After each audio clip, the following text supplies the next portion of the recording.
Good morning, guys, and welcome back to my channel where we're about that breaking cycles life. And today is the final day for the series on the Beattitudes, and I hope you guys learned something, because trust me, whenever I prepared to do the video, I learned a few things, because all those words are not just because of Shanique thinking it, like they came from God. And you can even tell by some of the videos that like some things just popped into my head while I was speaking. So yeah, I hope I learned some things. I hope you guys learned some things too. And we're going to finish it today with verse 11 and 12. And it says, "Blessed are you when they revile and persecute you, and say all kinds of evil against you falsely for my sake. Rejoice and be exceedingly glad, for great is your reward in heaven. For so they persecuted the prophets who were before you." Let me just read that first part again. Blessed are you when they revile you and persecute you, and say all kinds of things against you falsely for my sake. I don't know if you have realized it as a Christian. It just seems like wherever you are placed, there's just always someone that the devil uses. And that person may not very well know that they're being used by the devil, or they know and they just don't care, right? And in those trying moments, you feel like you're being persecuted, right? And you just like, why?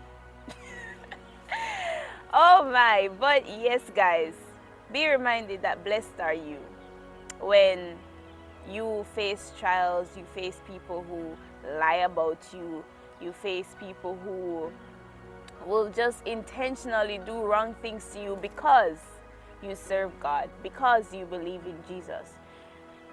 Wow. Like, we have to, it keeps reminding me, like, anytime I go through trials, guys, and I hope you do the same.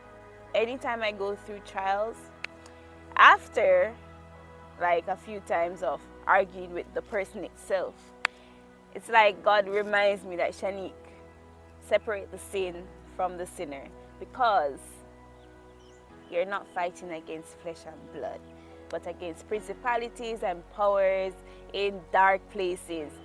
Oh my, I have to be reminded of that verse so often. And I look at the person and I'm like, bless your soul.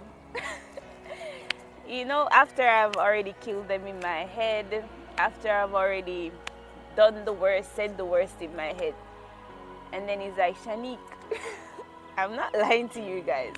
I get that angry sometimes. And I'm like, and he's like, Shanique, be patient, separate the sin from the sinner, and re-evaluate the situation, and know that, Shanique, this person is being used and they are trying to get to you. The devil is trying to get to you. And if it is that you allow me to live in you and overcome this situation, this persecution that you are facing, because persecution is not only just, oh, I believe in God and then they kill you. It's not a matter of that. It's how people treat you just because you live a life that is pleasing to God. And they will look at you. Jealousy is persecution, guys. Telling a lie on you is persecution. Anything that is not necessarily following the rules of God, and someone who is not doing that, that is looking on you, who is trying to do that, is persecution, because they have some level of hate or disgust in their heart because you are trying to live like Christ. And that's the very same thing that happened to Jesus. So if it happened to Jesus, why do we think that we are exempt from it, right? So yeah, be reminded, guys, that we will be blessed when we overcome this persecution. And as I said in the last video, these small trials, these small situations, guys, they are just preparation for the last days. And when we'll actually literally be like, oh, I believe in Jesus, you can't do anything about it, and they'll just kill you or they'll torture you, because sometimes killing is just too easy. They have to torture you first before you die, right? And it makes me think a lot. I'm like, okay, fine, I have to understand that this person is being used, so what should I do? I should pray for them. And the blessing comes from praying for them. The blessing comes from being kind to them. The blessing comes from loving them like how Jesus loved us through all our filth, through all our, wow, we are just unworthy of his love, of his sacrifice, right? But still, he died for us. So that's the type of love we should give to the people who persecute us.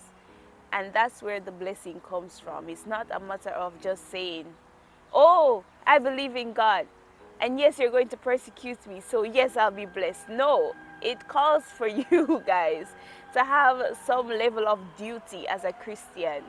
You are supposed to love these people. And trust me, it's hard. I am telling you from experience, guys. It is hard to love people that you know intentionally did something to you. And it's hard to get on your knees and pray for them. It's hard to talk to them and be like, God told me to tell you this. Or it's hard to even see them in your, like, recently, I will just tell you something. Recently, God made someone appear in my dreams. And then he was like, Shanique, I need you to tell that person that this dream occurred. I was like, are you mad? I was like, are you mad? I'm not talking to that person.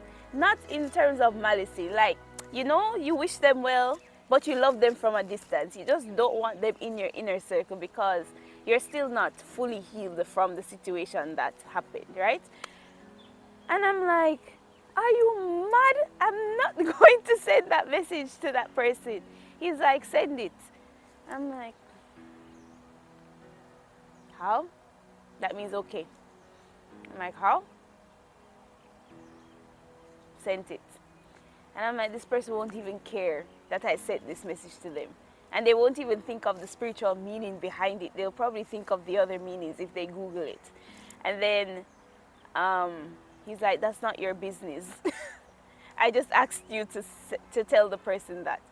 I'm like, okay, fine. I did it. After like a few hours or the end of the day, I did it. Yeah. But guys, that is where the blessing comes from, because he gave me an order. And if I disobeyed him, that would be on my part, not the part of the person that did something wrong to me, right? So this is where the blessing comes from. And when you get blessed, when you love people, when you see changes in them, when you see that they are now coming to God, like I'm still waiting for some of these changes to happen, because yes, I do pray for those people who hurt me. I seriously pray that God, please change their hearts, because they need to experience your sincere love, right? Guys, when you see the fruits of that labor, the labor of your praying, the labor of your love, in spite of who they are, you will rejoice, and you will be so glad, so exceedingly glad, that you were not the one that caused someone or stood as a witness against someone not entering heaven. Because the more hate we have in our hearts, guys, it's like we are standing in the place of the devil and saying this person does not deserve to enter heaven. Who are we sinners? Who are we sinners having that right? We don't have that right, guys.